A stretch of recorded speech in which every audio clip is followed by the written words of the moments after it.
They're a character. I love it. Dick, have you met Cecil Wright? Yeah, just a while ago here. Yeah, they're both in Celeron. We're neighbors. He lives in Celeron too. I showed him some of the stuff that I do, and they said that was great. And I told them that if they wanted me to make a sign for them, I would. So they gave me a picture, and this is what I made. Oh. And that's their logo, and That's good. That's nice. And that was, we did some research, Cecil, and that was an insignia that was given to a lot of the guards at Nuremberg. Yeah? There's nothing more appropriate than having a guard. And Dick, this is the first time you've met Cecil, but Cecil right. played cards with some of the Nuremberg defendants. Yeah. Is that right? I was in the Army for 14 months. Yeah. I was just a private, that's all. A private who guarded Hermann Goering. Yeah. But How did actually, you get that kind of an honor? actually, whatever you do in the service, that's a hunk of your life that you give to the country. Tell me, I put in You 23 didn't years. do I put in 23 years in the Air Force. wow. With the You got Army. retired, huh? The Army, oh yes, the Army Air Corps first, and then the Air Force, when it changed in 1947 from the Army Air Corps or the Air Force to the U.S. Air Force. You go back that far? Oh yes. Oh yeah, I'm touching 90. Me too. There you go. How old are you? I'll be 90 in December. I'll be 90 in September. How about that? Well, he could speak English, but he wouldn't do it. Well, he made him interpret it for 4 hours, they said.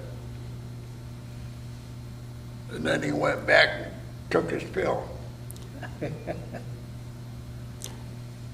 I should have watched him closer, because I think he had it hid in his navel. He was a big fat guy. I think he had it hid in his navel, and I didn't find it. Uh-huh. Didn't you play cards? Yeah, Von Poppin would do it. I don't know how he did it.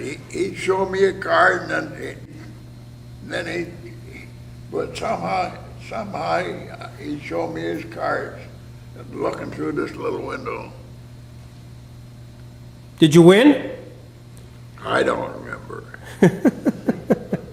They're all pretty intelligent people. That's why Hitler picked them. And they were intelligent to talk to. Most of them could speak English. That was part of their job. So they knew what the enemy was doing. It was part of their job to speak English. Hitler convinced them to be very bad. Somebody said, I think some of those guys, when they hung them, suffered quite a bit. I said, that ain't too bad. They made everybody else suffer. Oh yes, yes. What's fair for the goose is fair for the gander, or however you want to say it. You copying all this again? Absolutely. Absolutely. There's the covered walkway to get Yeah. into the building. Yeah? Were these in my pictures? No, these are mine. These are yours. I took these 2 years ago. Oh, I'm cheating. the covered walkway. Yeah, I went in the back door. right. There's what the building looks like today.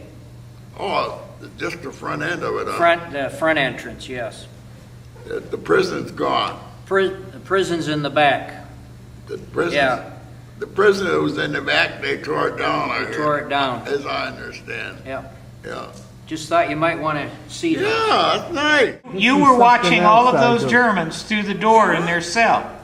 Yeah, Is that right? right? I got Yeah. one. He gave it to me. Now, I'm not saying that you're in this picture, but I'm saying you were doing what these men were All doing. right. I had, They had rooms that they let us, when we're off duty, and then had to go right back.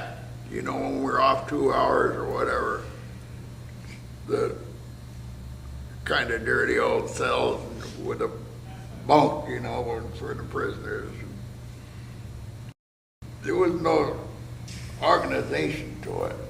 They just come and say it's time for you to go, and we go in, whatever window we stopped at, we watched them. But we got to talk to all of them that way. A little bit. Some of them wouldn't talk that much. The cells were empty. One day they're full of defendants. The next day it's completely empty. What'd you think? I thought, I'm glad it wasn't my job. They said the guy that pulled the rope or whatever he did got so much ahead. It sounds stupid, but that's what I heard. So we have two legends here, Katie. You're a lucky person. I had a lot of trouble convincing people that the war wasn't declared over till 47. But I was there in 46. It was called Occupation Germany. That's what we did. It seemed awful funny checking people in their own country. I remember one night I was on duty and had to check the train when it came in. And a guy got off, and what little German I could speak, got him to open his suitcase. He had a rifle in there taken apart. I said, 999, you come over with me. And he said, no, 9. I slid the carbine off my shoulder a little bit. And he said, okay. So I took him to the CO, and I guess he just took his rifle away from him and let him go home. Because in the long run, you know, they're allowed hunting and stuff too. But right then, they weren't. I did what I was told to do.